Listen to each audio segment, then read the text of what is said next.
जिंदगी हमें कई बार ऐसे दोराहे पर ले आती है जब हमें ये समझ नहीं आता कि किस राह जाना है। एक रास्ता सही लगता है तो दूसरा गलत। हमें उनमें से किसी एक को चुनना होता है। छत्रसाल के बड़े भाई बलदीवान के सामने भी ऐसे ही दो रास्ते थे। एक तरफ उन्हें अपनी जागीर की प्रजा का ख्याल था तो दूसरी ओर अपने छोटे भाई की फिक्र। बहुत सोचने के बाद भी जब उन्हें कुछ समझ में नहीं आया तो उन्होंने किस्मत के हाथों अपना फैसला छोड़ दिया और कुदरत ने अपना फैसला सुना दिया।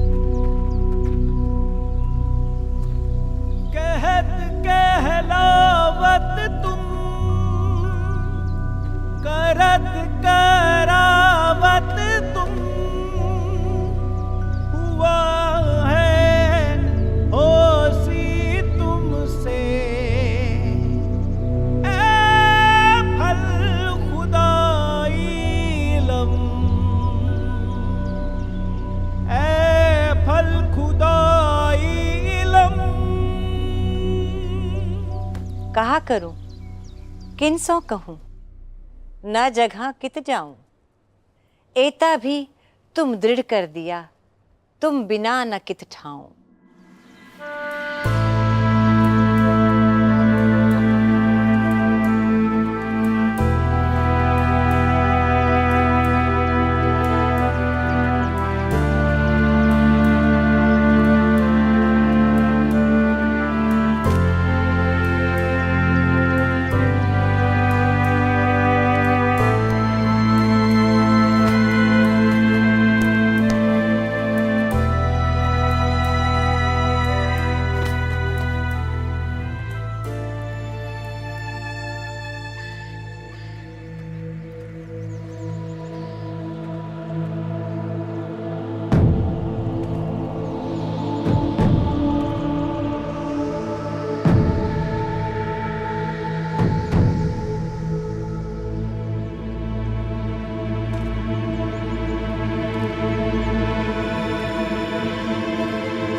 लिख दो दुष्ट औरंगजेब को अपनी मैयत के लिए कंधों का इंतजाम कर ले। और जिन राजाओं ने तुम्हें धिक्कारा था जाकर कह दो उन्हें कि जिस तरह महाभारत में अर्जुन के साथ भीम खड़ा था आज उसी तरह तुम्हारे साथ भी तुम्हारा भाई खड़ा है।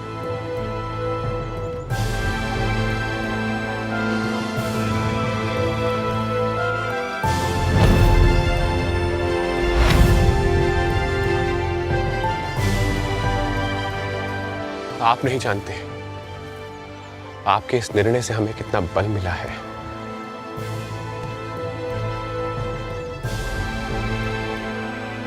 और ये सब इस अलौकिक सिक्के को प्रदान करने वाले दिव्य स्वरूप का चमत्कार है। निश्चय इसके पीछे परमात्मा की कोई बड़ी शुभ इच्छा है भैया जी।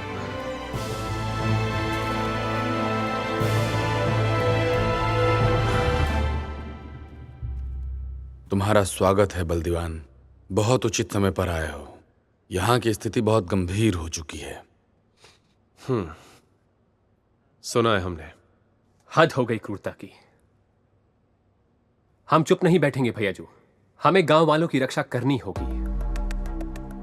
गांव वालों की सुरक्षा तो हम भी करना चाहते हैं, लेकिन इन हैवानों से लड़े कैसे? न हमारे पास लोगों की संख्या है न युद्ध का सामान। ये युद्ध नहीं है भैयाजू जिसमें हमें सेना की आवश्यकता हो। मतलब इस समय मुगलों का मकसद है गांव वालों को डरा धमकाकर अपनी सेना में शामिल करना। उन्हें तो इस बात का इल्म ही नहीं कि यहां कोई उनसे लड़ने के लिए बैठा हुआ है और हमें इसी अवसर का फायदा उठाना होगा भैयाजू। हमें समझ नहीं आया छत्ता, तुम कहना क्या चाहते हो? बंद मुट्ठी को तोड़ना मुश्किल होता है भैयाजू, लेकिन अगर मुट्ठी खुली हो तो अलग अलग उंगलियों को तोड़ा भी जा सकता है और काटा भी। छत्ता बिल्कुल ठीक कह रहा है। मुगल सैनिक टुकड़ियों में बंटकर गांव वालों पर अत्याचार कर रहे हैं, और अगर हम भी टुकड़ियों में बंट जाएं तो बहुत से गांव बचा सकते हैं। जी, और तभी हमारा उद्देश्य और हमारा संदेशा हमारे भाइयों तक पहुंचेगा। कैसा संदेशा छत्ता? अगर हमें हमारे बुंदेली भाइयों को मुगलों की सेना में शामिल होने से रोकना है, उनकी सोई हुई देशभक्ति की भावना को जगाना है, तो हमें उन्हें प्रमाण देना होगा कि हम उन दुष्ट मुगलों से लड़ने में सक्षम भी हैं और प्रतिबद्ध भी। हमें उन्हें एक करना होगा, क्योंकि यही एकता आगे जाके हमारी सबसे बड़ी ताकत बनेगी। युद्ध केवल हथियारों से नहीं, आत्मबल से जीता जाता है। जाइए, बिगुल फूकिए स्वराज का, और अपने विवेक और शौर्य से अन्य राजाओं को भी प्रेरित कीजिए। अपनी माटी को मुगलों के भय से मुक्त कीजिए और अपने पूर्वजों को अपने पराक्रम से तृप्त। विजयी भवा।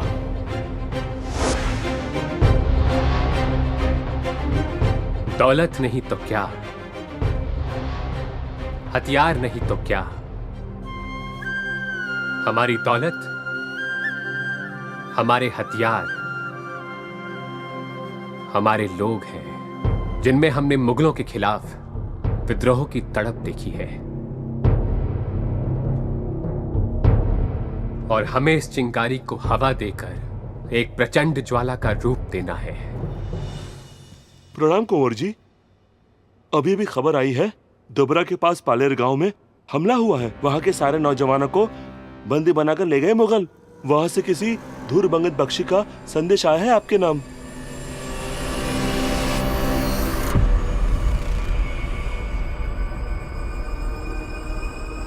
धुरमंगत बख्शी?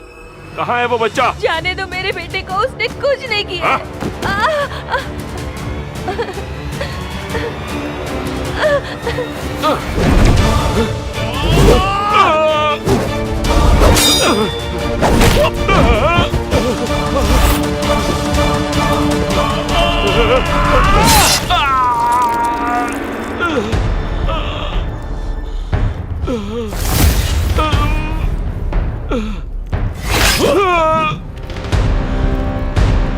मेरे बेटे की जान बचाने वाले वीर कौन है आप? मैं पलेरा का जागीरदार धुरमंगत बख्शी। अब चिंता मत कीजिए माँ जी, मेरे रहते मेरे इलाके में कोई भी मुगल अत्याचार नहीं कर सकता। अगर वो एक मारेंगे तो हम उनके चार को मारेंगे। बलदीवान के साथ में आ जाने से छत्रसाल और अंगद राय का हौसला बढ़ गया था।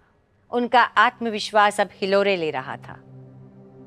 बुंदेलखंड के कई छोटे बड़े जागीरदारों और राजाओं को अब छत्रसाल के बढ़ते कदमों की आहट सुनाई देने लगी थी।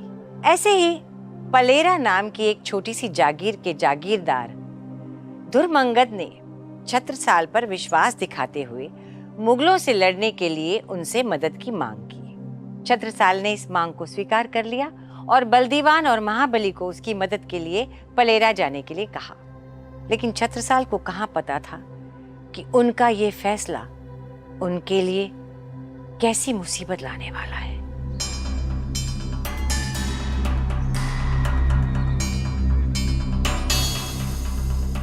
कितने लोग थे? 5? 10? या फिर 20? हाँ? और तुम हमारी पूरी हथियार बंद टुकड़ी लेकर गए थे, हमारा झंडा लहराते हुए, और ये मनहूस सी सूरतें लेकर खाली हाथ लौटा है। लानत है!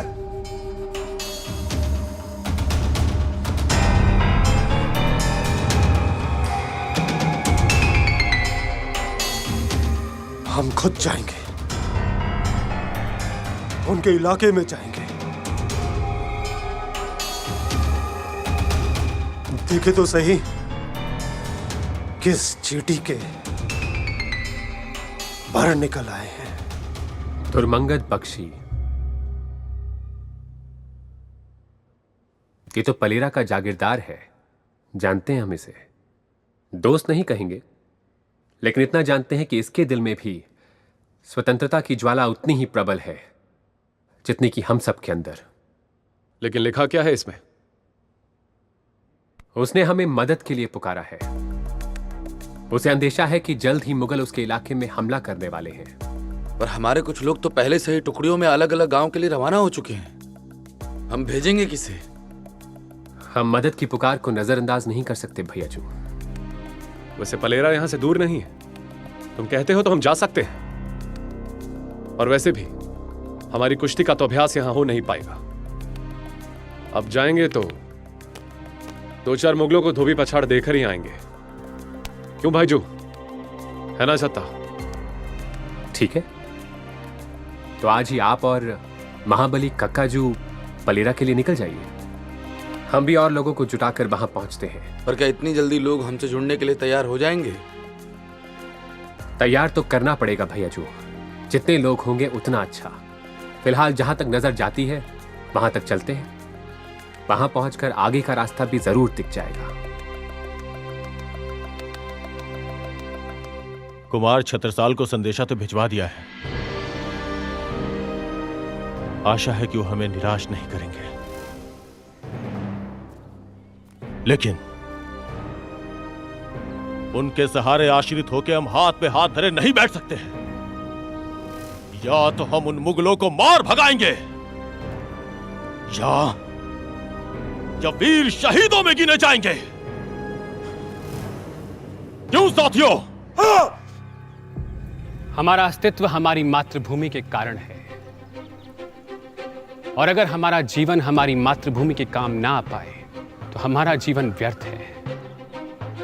बुंदेलखंड के युवाओं, उठो, जागो और सुनो कि यह धरती तुमसे क्या कह रही है।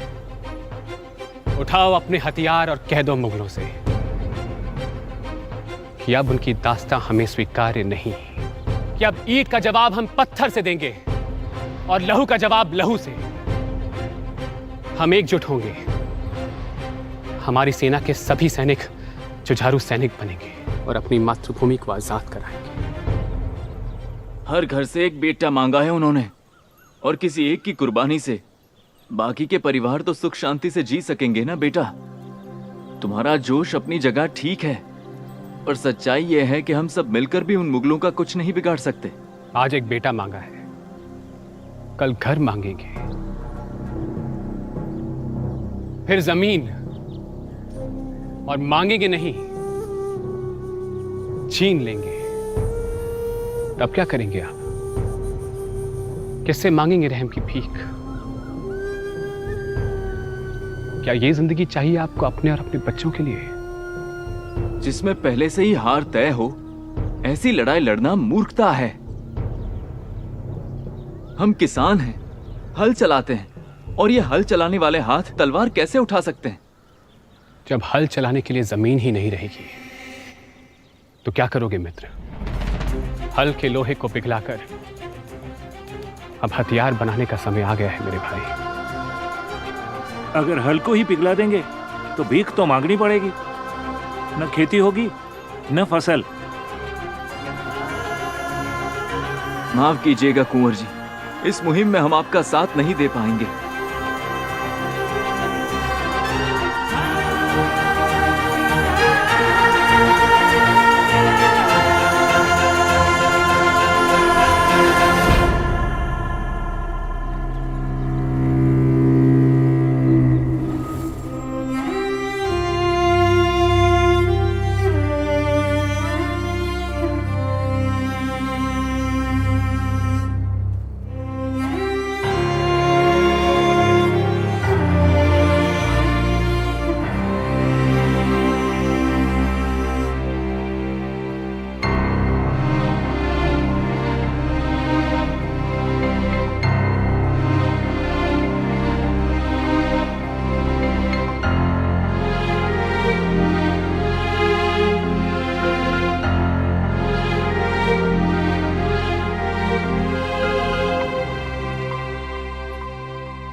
मुगल आ गए।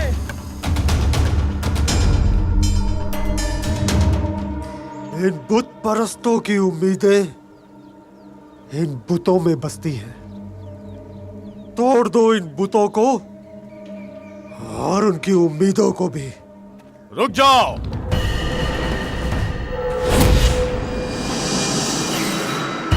तो तुम ही हो वो काफिर।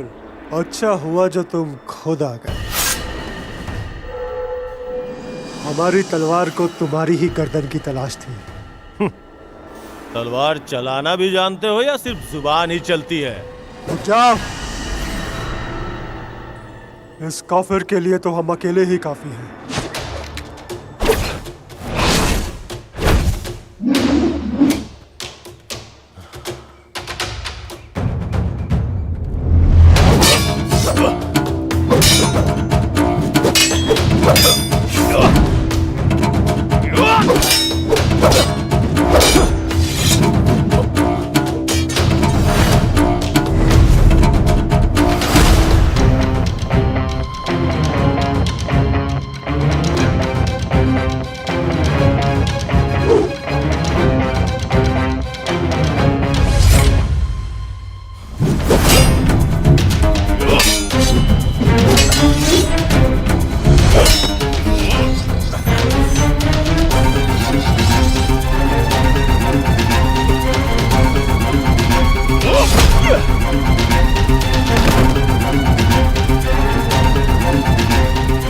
देख क्या रहे हो? मारो उसे।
किसने किया?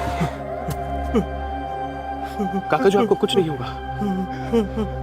आपका इलाज होगा और आप ठीक हो जाएंगे काकाजू। आपका छत्ता आ गया है काकाजू। तुम जल्दी जाओ, वैद्य जी को बुलाओ, जाओ।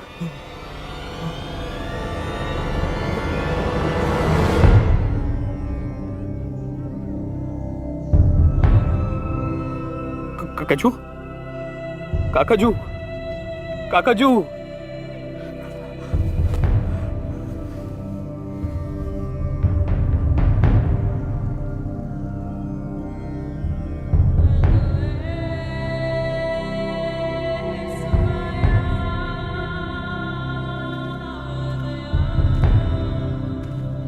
बलदेवांजू, महाबली की अंतिम यात्रा की तैयारी हो चुकी है। ठीक है, हम देख लेते हैं।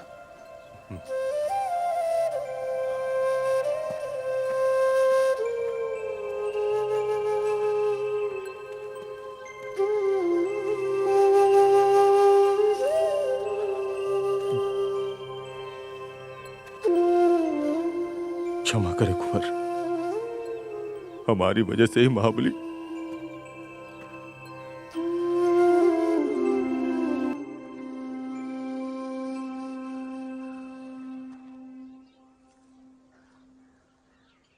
महाबली जैसे योद्धा हजारों सालों में एक बार जन्म लेते हैं। एक योद्धा के लिए गौरवशाली मृत्यु है कि वो रणभूमि में लड़ते लड़ते प्राण थे। महाबली भी वीर गति को प्राप्त हुआ।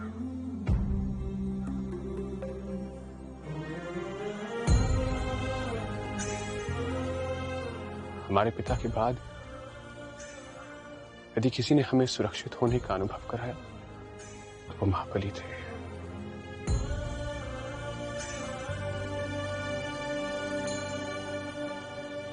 सदियों के बाद बुंदेली इतिहास में जहां कहीं भी हमारा जिक्र होगा वहां महाबली के नाम का सम्मान सहित जिक्र अवश्य हो।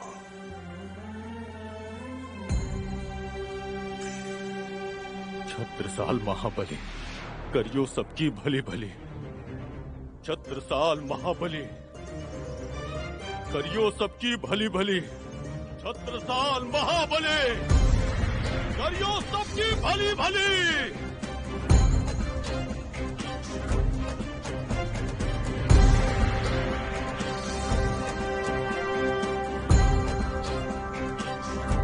सौगंध है मां विंध्यावासिनी की, महाबली की हत्या का ऐसा बदला लेंगे कि मुगलों की पुश्तें याद रखेंगी। गुण जो किए महाबली तुम आए, सो इन जुबा में कहे न जाए। जो बरखा बूंदे गिन ली भी जाए, पर गुण तुम्हारे कोई गिन ना पाए। महाबली नाम के जिस वट वृक्ष के नीचे छत्रसाल ने अपना लड़कपन और जवानी बिताई थी वो आज धराशायी हो चुका था। छत्रसाल की हालत तो ऐसी थी मानो काटो तो खून नहीं। उन्हें समझ नहीं आ रहा था कि क्यों परमात्मा एक एक करके उनके सारे अपनों को उनसे दूर करते जा रहे हैं। ऊपर वाला अभी और कितने लखते जिगर उनसे छीनेगा। जिसके कंधों पर चढ़कर उन्होंने युद्ध कला के नए नए प्रयोग सीखे, उन्हीं के पार्थिव शरीर को आज छत्रसाल कंधा दे रहे थे। जिस छाती ने ताउम्र छत्रसाल को अपनी निगहबानी में रखा, उसी महाबली की मृत काया को आज उन्हें अपने ही हाथों से आग के हवाले करना पड़ा। छत्रसाल बुरी तरह टूट चुके थे। नया नया बनता हौसला फिर से डगमगाने लगा था। लेकिन ऐसे बनते बिगड़ते कठिन समय के बीच धुरमंगद ने अपने आप को छत्रसाल और बुंदेलखंड की सेवा में समर्पित कर दिया और ये वचन भी दिया कि वो जीवन की अंतिम श्वास तक उनका साथ नहीं छोड़ेगा। बहुत दिनों के बाद एक सच्चे बुंदेला वीर से साक्षात्कार हुआ है हमारा। आपसे मिलकर बहुत सुखद लगा। ये हमारे लिए भी गर्व की बात है कुंवर। आपके वीरता की कहानियां ही हमारी प्रेरणा स्रोत रहे। एक आप हैं जो अपनी धरती की मर्यादा की सुरक्षा में समर्पित हैं,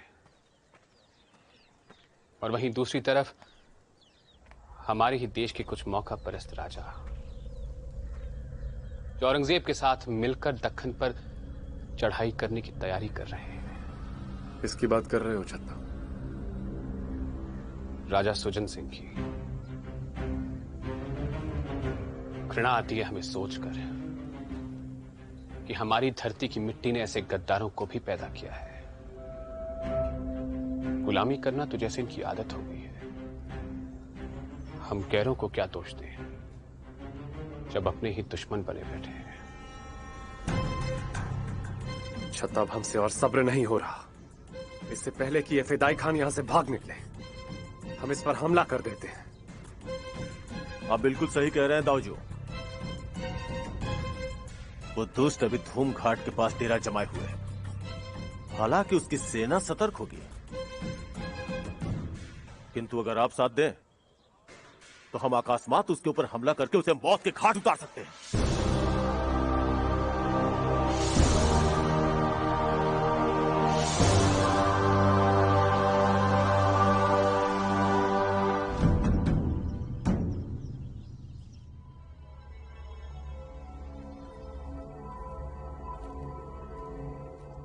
ये अलग से रकाबी लाने का क्या मतलब है तुम्हारा? तुम्हें पता नहीं हमारा खाना एक साथ परोसा जाता है।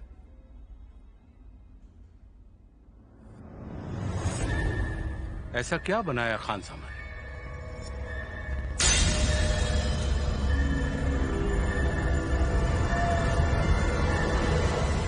फिदाई खान।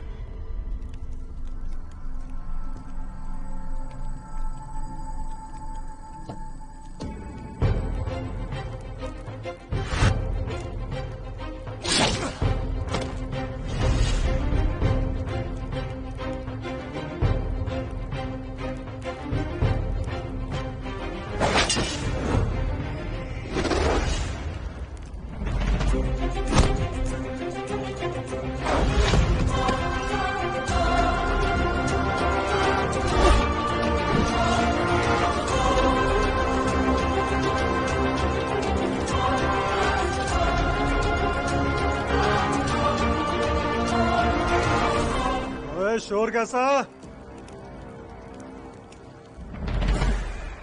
बहुत जल्दी में हो फिदाई खान।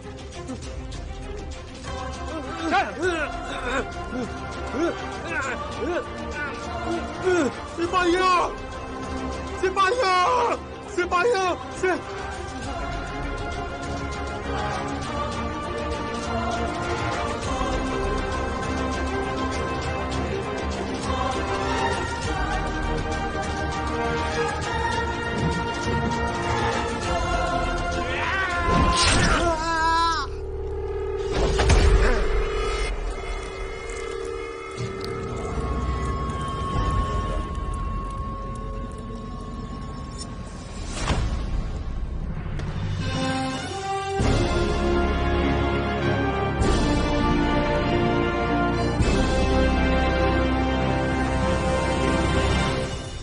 जो पैगाम हम बहादुर खान का सर काट कर भेजना चाह रहे थे वो अब फिदाई खान के सर के साथ भेजेंगे।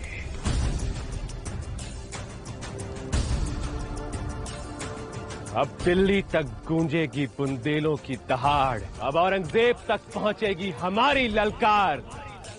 जय मां विंध्यवासिनी। दिल्ली के सुल्तान को बुंदेलखंड के बेटे का सब प्रेम नमस्कार। आशा है हमारी भेंट आपको पसंद आई होगी। बहुत जल्द आपसे मुलाकात होगी। भवदेव, आपकी मौत छत्रसाल।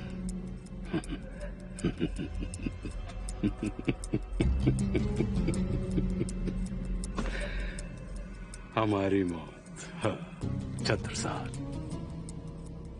ये नाम हमने कहीं सुना है। कहाँ सुना ये नाम? हुजूर, ये शायद उस चंपत राय का बेटा है। चंपत राय?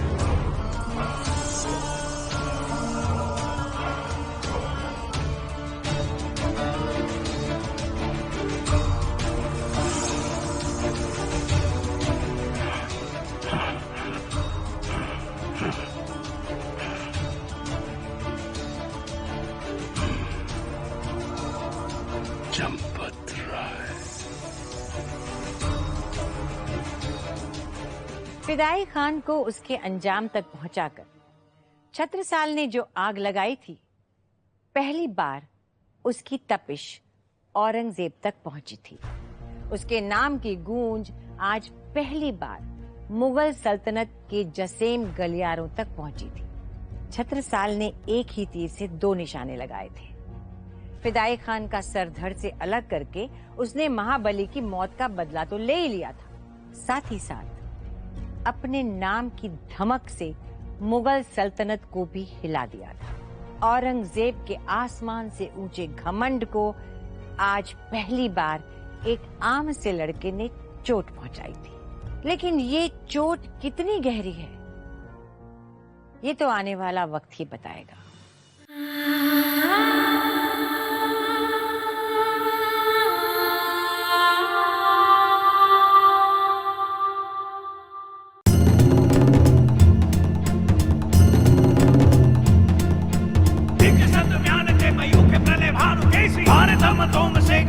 के जाल को नागती लपटी कंठ बैरन के नागिन सी रुद्र ही रिझावे दैन मुंडन की मान को पौन छिति पौन छत्र साल महाबाहुबली बहानो बखान करो तेरे घरवार को प्रति भट्ट कटक कटी ले के दे काटी काटी कालिका सिकी लकी कले उते दिकाल को भुज भुज केस की वे संगिनी भुजंगिनी सिखे दिखे दिखा दी हतारुण दलन के अख्तर पाखरन बीच धसी जाति वीर मेरी मार जात पर बाह जो चलन के राम चंपती के छत्र साल महाराज भूषण सके करी बखान को बलन के बच पर छी